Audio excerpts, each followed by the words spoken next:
Bahagyang lumakas pa yung amihan o yung northeast monsoon at ngayon ay nakakaapekto pa rin ito sa malaking bahagi ng Luzon, kung saan magdadala pa rin po ito ng maulap na kalangitan.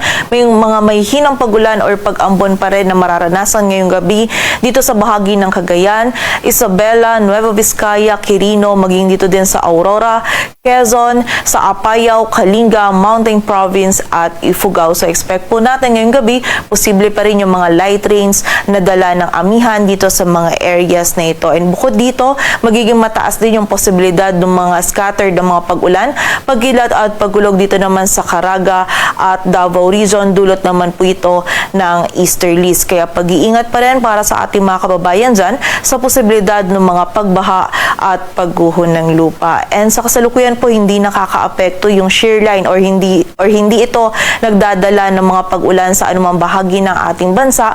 Ngunit continuous monitoring po tayo sa mga susunod na araw sa possibility na itong shear line ay magdulot po muli ng hanggang sa malalakas na pag-ulan, mostly dito sa may silangan ng Luzon. Kaya continuous monitoring po and patuloy na magantabay sa updates na ipapalabas ng Pag-asa. And bukod din po dito ay wala tayong minomonitor na bagyo or low pressure area na maaaring makaapekto dito sa ating bansa.